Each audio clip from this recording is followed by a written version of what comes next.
तो आप लोग तैयार हो जाएं समझने के लिए। अभी का टॉपिक जो है, यह टॉपिक है आपका difference between EMF and potential difference. Topic का नाम है difference between EMF and potential difference. ये टॉपिक अभी आपको पढ़ना है।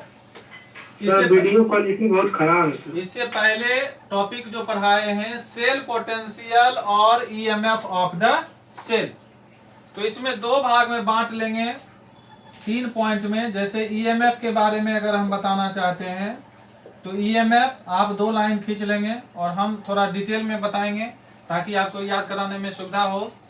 लिखेंगे ईएमएफ के बारे में, it is the potential difference, it is the potential difference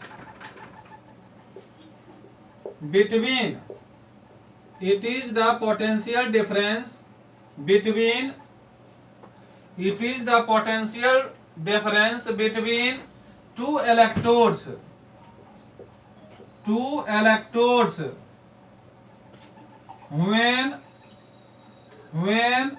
no current, when no current is flowing, FLOWING in the circuit, in the circuit, in the circuit, full stop. अब देखिए ये कंसेप्ट है कि यह जो पोटेंशियल डिफरेंस है दो electrode के बीच, कब? जब no current flow in the circuit. Potential difference क्या होगा? पोटेंशियल डिफरेंस में क्या अंतर है?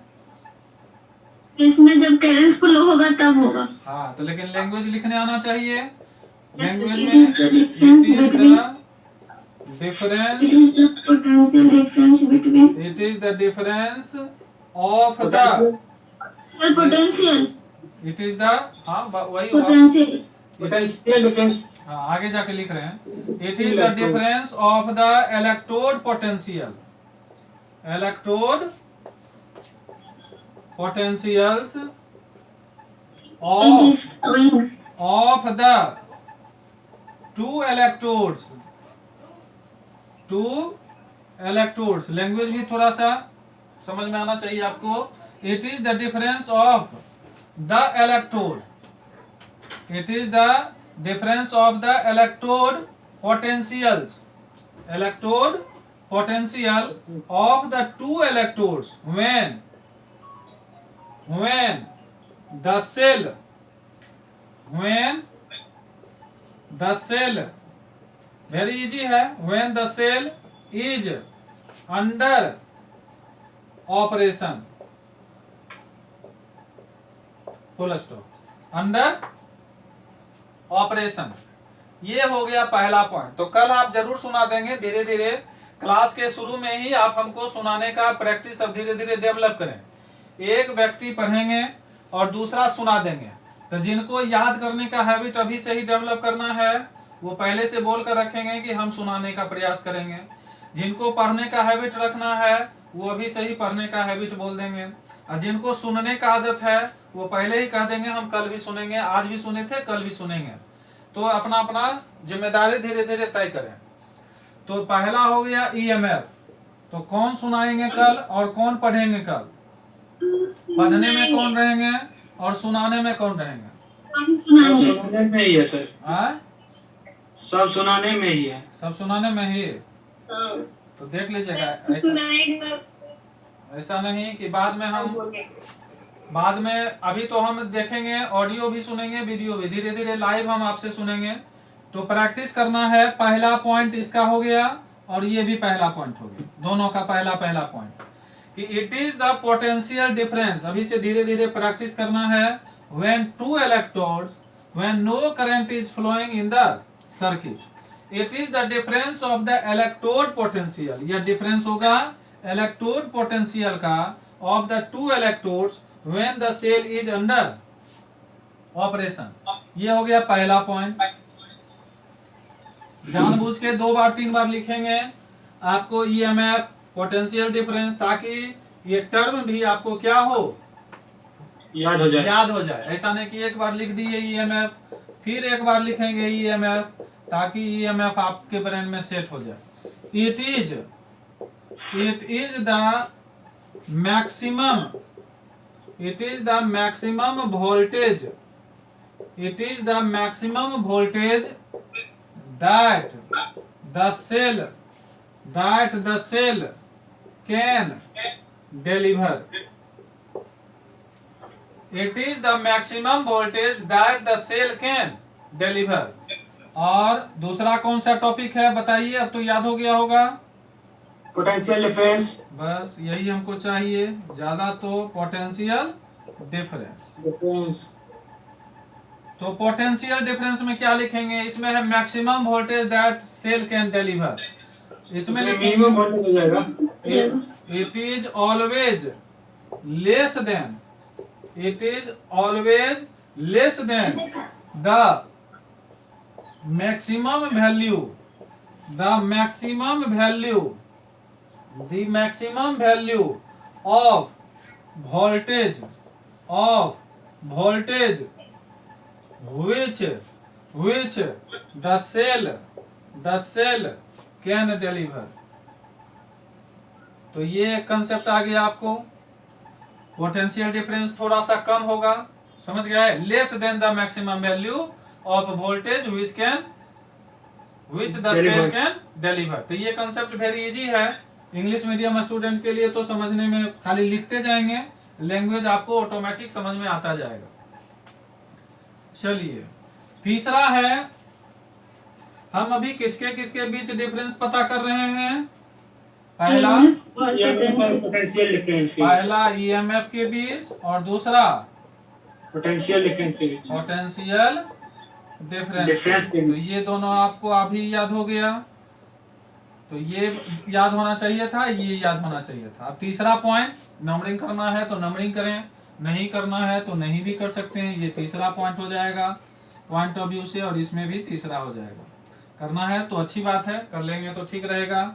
It is responsible, it is responsible for the, it is responsible for the STD flow of current, it is responsible for the STD flow of current in the cell, it is responsible for the STD flow of current in the cell। और इसमें क्या होगा, it is not responsible, it is not responsible for, it is not responsible for the STD flow of current in the cell. तो धीरे धीरे एक बार में तो टोटल का टोटल सब चीज याद नहीं होगा, समझ में भी नहीं आएगा, लेकिन ऑब्जेक्टिव क्वेश्चंस जब आप ज्यादा से ज्यादा इस पर जब हम आपको बनवा देंगे तो ऑटोमेटिक कुछ कुछ ईएमएफ और कुछ कुछ पोटेंशियल डिफरेंस के बारे में आपको याद होना शुरू हो जाएगा। तो 3 points are sufficient for understanding the difference between EMF and potential difference. तो it is responsible for the STD flow of current, STD flow, और ये क्या है, it is not responsible for the STD flow of current. तो है तो easy, लेकिन आपको ब्रेन में रखना है, इसको कल हमको सुना देना है। तो जिनको थोड़ा कम याद होता है वो धीरे धीरे याद करेंगे, जिनको फास्ट याद होता है वो फास्ट भी याद करेंगे। क्लास होगा, क्वेश्चन अभी बन रहा है, क्वेश्चन तैयार करना पड़ता है, उसमें लगता है कम से कम 10 से 12 घंटा, तो 2-3-4 दिन में तैयार हो जाएगा। सेल EMF एंड कब आज नहीं होगा sir? Cell EMF and the नहीं, spontaneity, SPONTANEITY,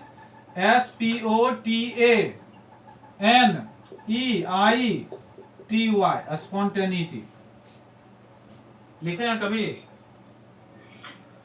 cell EMF and the spontaneity, गलत है कि सही है? स्पॉन्टेनिटी है। हाँ सर, एन कहाँ गया? स्पॉन्टेनिटी ना होगा। इसीलिए तो हम हाँ एन, इसीलिए तो हम थोड़ा देर रुक गए कि आप लोग बता दीजिए कम से कम। Cell EMF and the spontaneity of the reaction, ये टॉपिक है। Cell EMF and the spontaneity of the reaction, ये टॉपिक अभी हम आपके साथ डिस्कस करेंगे। 72 नंबर पॉइंट। तो बहुत ही छोटा है, लिखेंगे और समझ में आ जाएगा।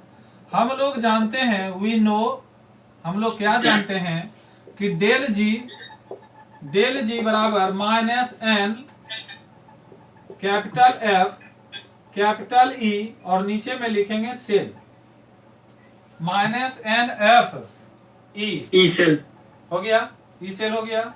अब लिखेंगे, मिटा देना। हाँ सर। चलिए, nature of reaction, nature of reaction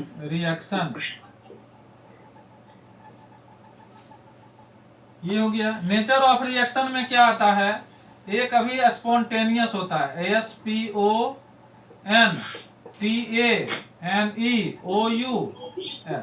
तो ये स्पेलिंग आपको याद कर लेना है। अगर कहीं एन छूटा तो थोड़ा सा ध्यान दीजिए कि कहां पर है। तो स्पॉन्टेनियस ऐसे करके याद कर लेना है, ताकि बहुत दिन के बाद आप लिख रहे होंगे।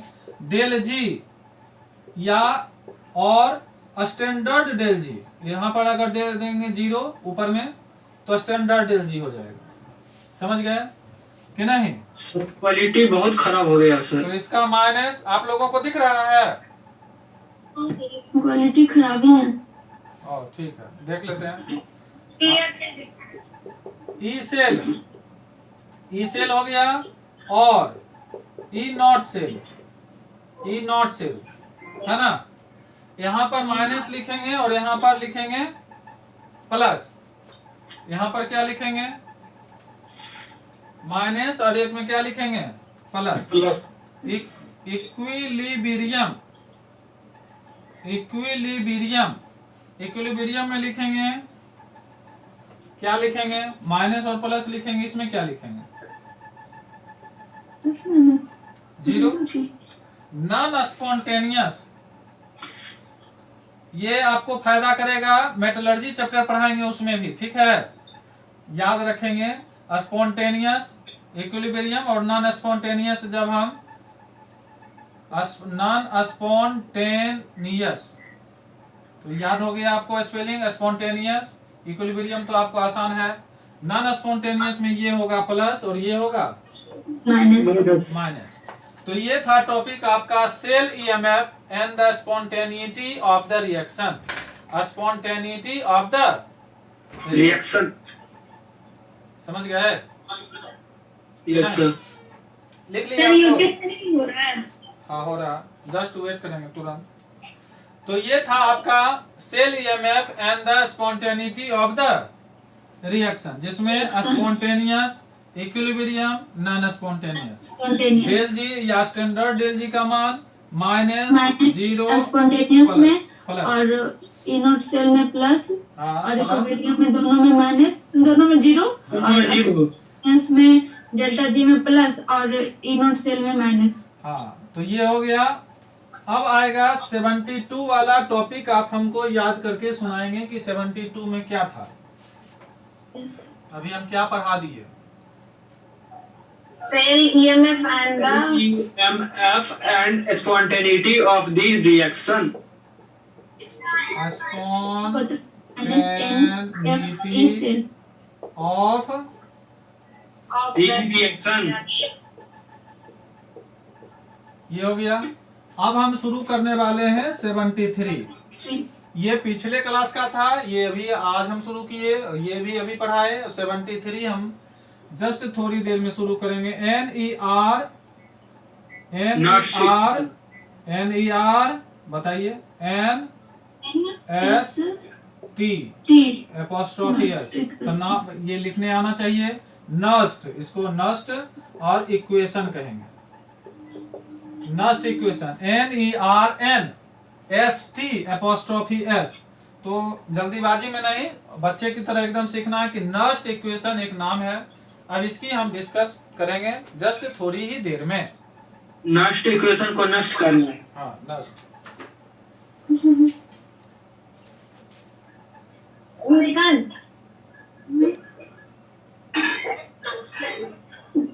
हाँ, यहाँ पे क्या बताया था, बताओ ना। बी नो ऊपर वाला में, we know that delta G is equal to